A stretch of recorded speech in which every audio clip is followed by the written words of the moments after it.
See it on my face, I made up my mind. Not another day, you're on borrowed time. Let me get away, yeah I'm running, yeah I'm running. So love me or leave me, I'm standing alone. Can't shake a feeling that lives in my bones. Lie to me, tell me you wish that you could, but nothing you gave me is worth what you took. 'Cause baby when I'm gone for good.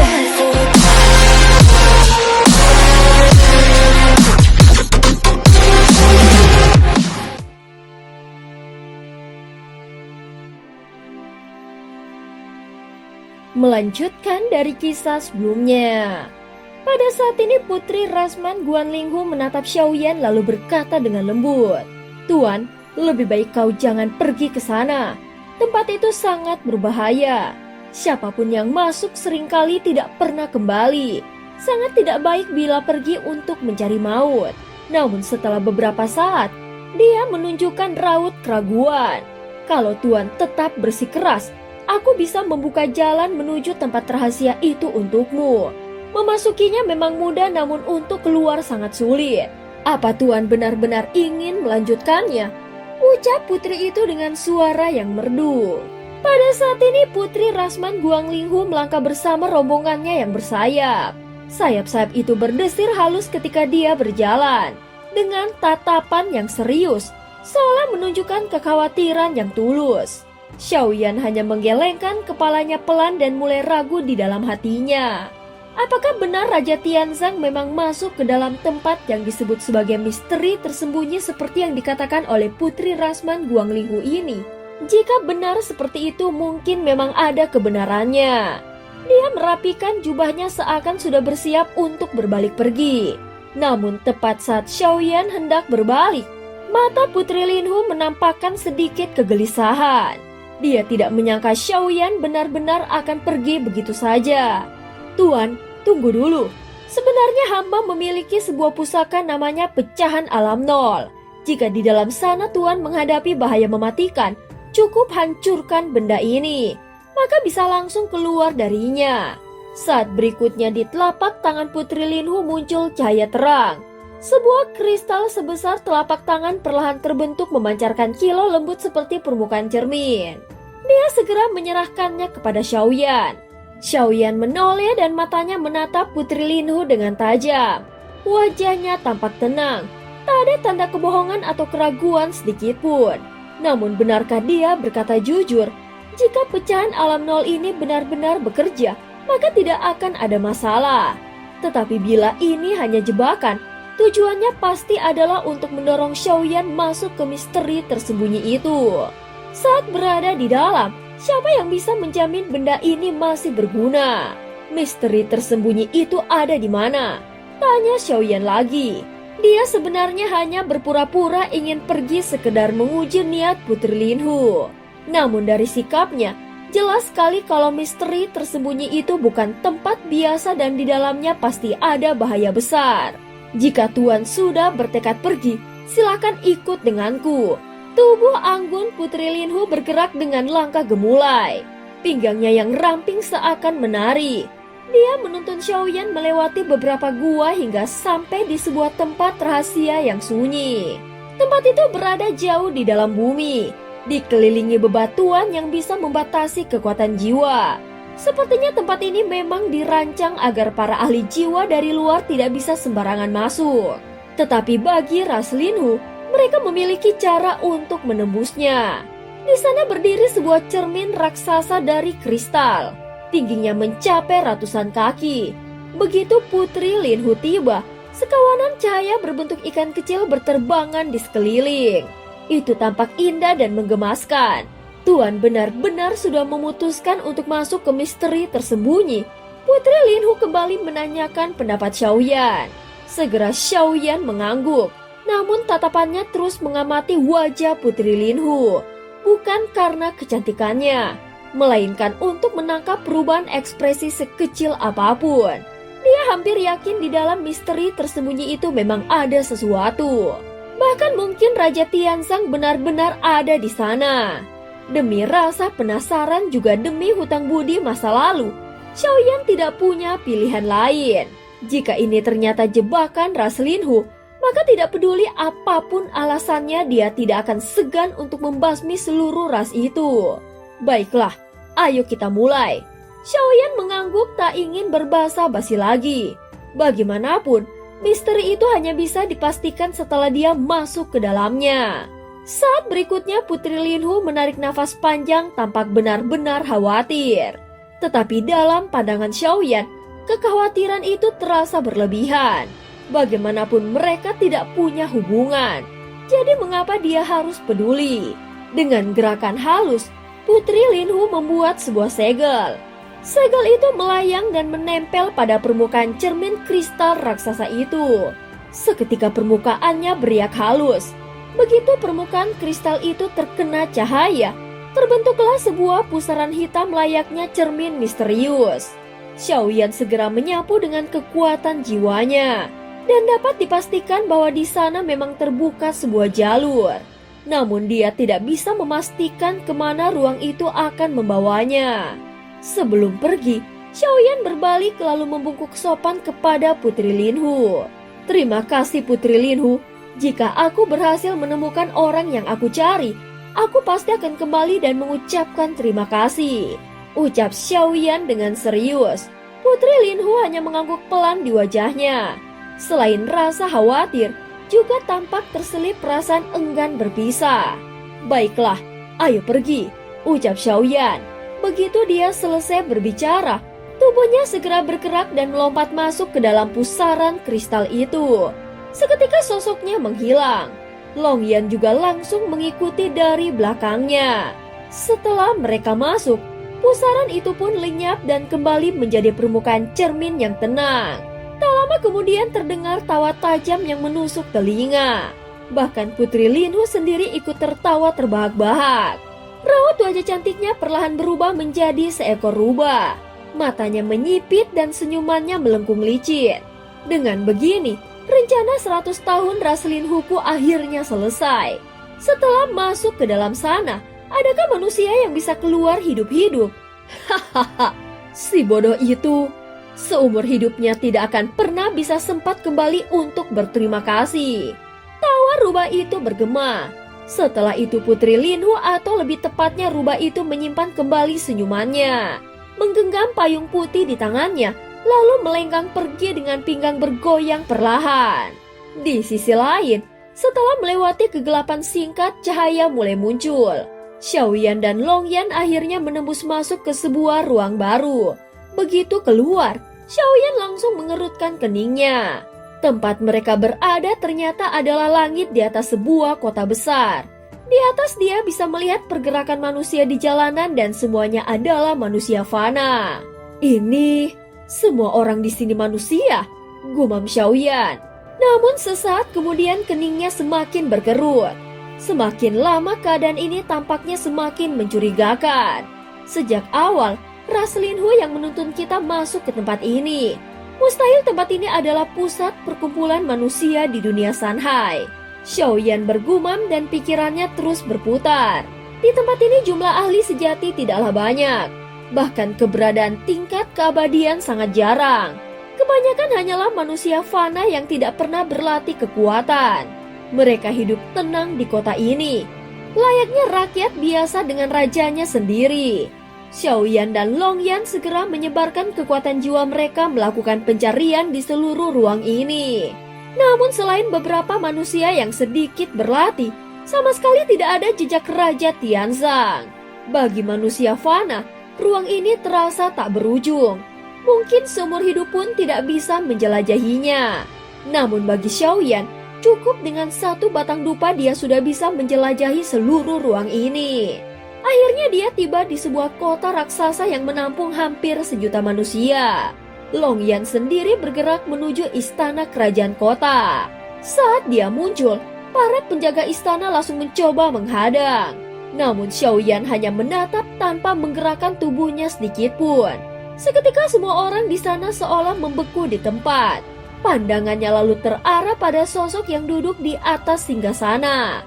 Di sana ternyata hanya ada seorang keabadian kaisar tingkat kedua dan dianggap sebagai yang terkuat di ruang ini. Meski tidak sebanding dengan kekuatan sejati Xiaoyan, jelas dia juga dijebak dan dibuang ke ruang pengasingan ini. Sosok di atas singgasana menatap Xiaoyan, tetapi dia sama sekali tidak bisa merasakan kedalaman kekuatannya. Namun dari auranya saja, dia sudah bisa menilai orang yang berdiri di depannya ini benar-benar sangat kuat. Kaisar yang sudah lama lagi tidak berfokus pada kultivasi itu perlahan berdiri. Di wajah Xiaoyan tidak terlihat keterkejutan sedikitpun. Seolah sejak awal dia sudah menyadari adanya tipu muslihat dari Rasman Guanglinhu. Meski tahu itu adalah jebakan, demi Raja Tianzang, Xiaoyan tidak peduli lagi pada hal-hal lainnya. Namun karena dia memiliki kekuatan yang cukup kuat, tidak banyak hal yang bisa membuatnya gentar.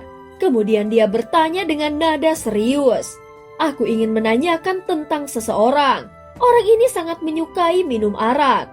Dia dikenal dengan sebutan rubah tua pemabuk dan selalu membawa tombak panjang.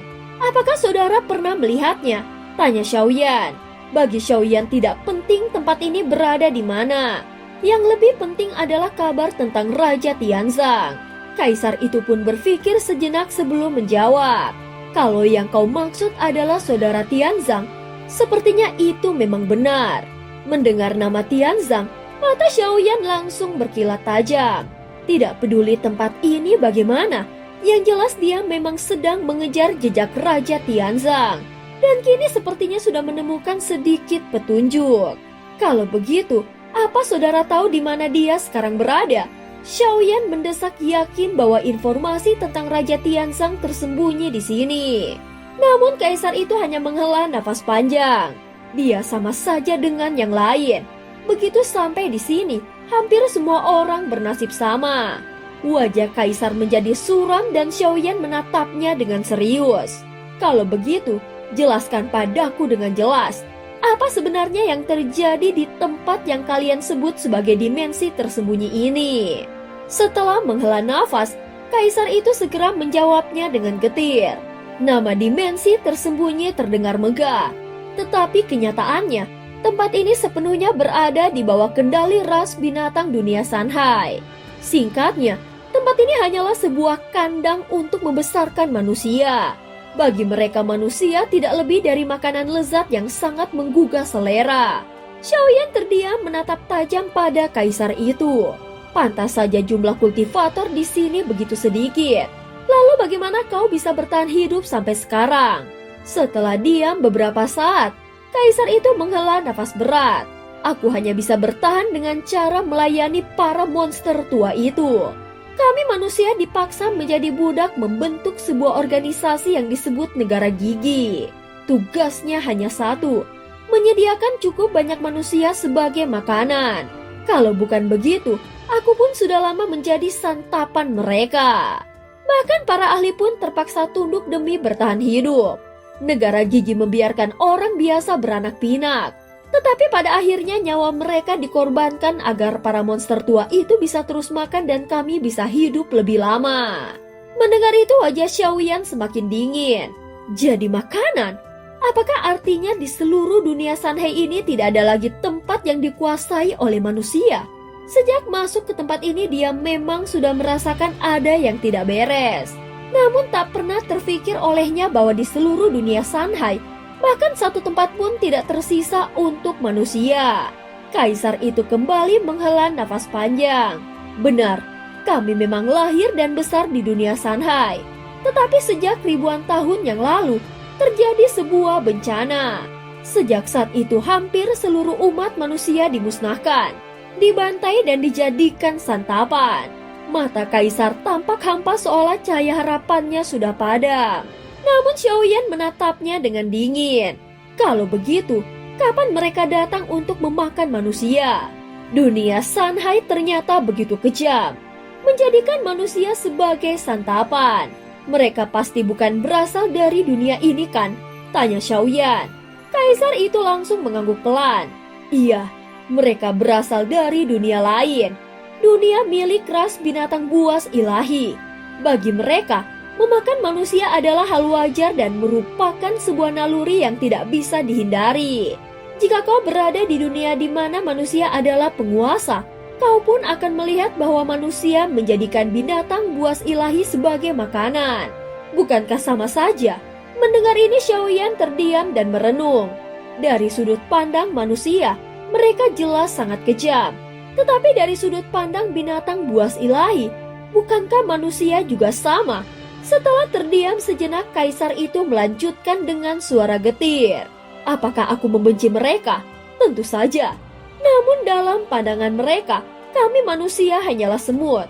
Selama tidak tunduk dan tidak memberikan nilai, pada akhirnya kami hanya akan menjadi santapan makanan. Apalagi kehadiranmu di sini pasti sudah tersebar. Tidak lama lagi, binatang buas ilahi akan datang untuk menangkapmu. Bagaimanapun mereka sangat menyukai manusia yang baru masuk seperti dirimu. Kau bahkan menjadi santapan mereka. Kaisar itu berkata dengan suara datar menatap Xiaoyan dengan mata yang sudah kehilangan segala harapan. Baginya, satu-satunya yang tersisa hanyalah bagaimana dia bisa bertahan hidup. Baiklah, Xiaoyan mengangguk pelan. Sebelum mereka datang, bolehkah aku tinggal di istana ini? Sambil berkata demikian, dia melangkah menuju singgasana di ujung aula. Untuk pertama kalinya, dia duduk di atas tahta seorang kaisar, mencoba merasakan perasaan yang selama ini hanya dimiliki penguasa. Bagaimana rasanya duduk di sini, menguasai seluruh kota sementara waktu seolah berhenti separuh langkah? Tanya Xiaoyan. Kaisar itu hanya menatap kosong. Kehadiran Xiaoyan memang tidak membuatnya marah. Justru membuat hidupnya yang semula hambar sedikit lebih berwarna. Menjadi kaisar di sini hanyalah pertempuran tanpa ujung. Terasa membosankan, hambar, pahit, dan penuh kompromi demi bertahan hidup. Semua bisa diringkas dalam kata kesedihan, ketidakberdayaan, dan penyerahan diri.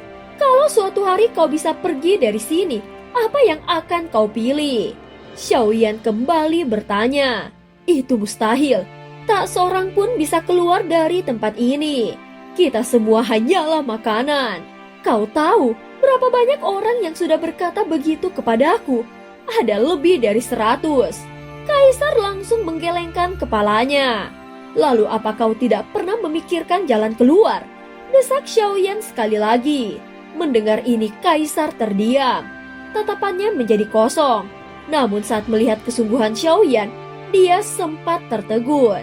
Di dalam hatinya muncul secercah harapan yang hampir terlupakan. Mungkin kalau memang bisa aku ingin meninggalkan dunia Sanhei ini, tempat ini memang tidak layak untuk manusia. Mendengar ini Xiaoyan langsung tersenyum tipis. Kalau begitu, jika kau mau, dunia Sensi akan menyambutmu.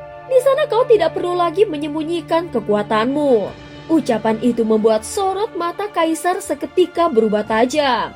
Dia memang sengaja menyembunyikan kekuatannya. Meskipun tingkat kultivasinya disegel, namun dia menahan dirinya sendiri agar tidak menimbulkan kecurigaan. Karena para monster tua itu lebih menyukai daging manusia yang kuat, sehingga dia rela menurunkan derajatnya agar tidak dimangsa.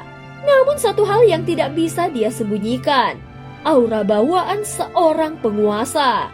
Aura itu begitu kuat, seakan lahir bersamanya meski dia berusaha menekannya.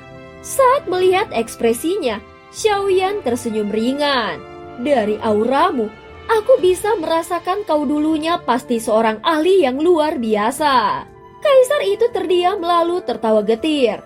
Tidak kusangka suatu hari, ada juga yang mampu melihat diriku yang sebenarnya.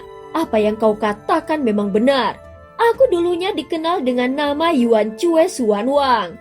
Nama itu pernah berjaya ketika Sanhai adalah tanah milik manusia. Tetapi sekarang, semua itu hanyalah nama yang kosong. Saat ini sikapnya terhadap Xiaoyan langsung berubah dan penuh penghargaan. Kalau begitu panggil saja aku Xiaoyan. Xiaoyan? Yuan Cue mengulang pelan lalu tersenyum. Aku pernah mendengar namamu dari Tianzang. Dia menyebutmu sebagai sahabatnya. Tidak heran kalian berdua sama-sama unik. Dia bahkan pernah mengajakku untuk pergi ke Sensi. Kalau benar-benar bisa keluar dari dimensi tersembunyi ini, aku ingin melihat sendiri dunia itu. Di dalam tatapannya yang suram akhirnya muncul sedikit cahaya. Namun tepat ketika mereka berbincang dengan tenang, bumi tiba-tiba bergetar hebat. Suara gemuruh menggelegar diiring raungan berat yang membuat seluruh kota bergetar. Yuan Cue, serahkan manusia itu keluar sekarang. Kalau tidak, istana dan seluruh kota ini akan kuhancurkan. Suara berat itu bergema di udara. Meskipun datang dari makhluk asing, kata-katanya tetap bisa dipahami oleh Xiaoyan. Sial, mereka datang secepat ini. Wajah Yuan Cui mengeras dan sorot matanya mendadak menjadi tajam. Xiaoyan, kekuatanku tidak akan cukup untuk membantumu. Yang terpenting aku tidak boleh mati.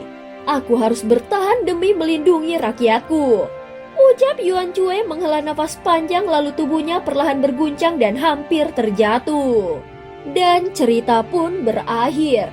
Terima kasih udah dengerin Mihu dari awal sampai akhir ya. Sampai jumpa.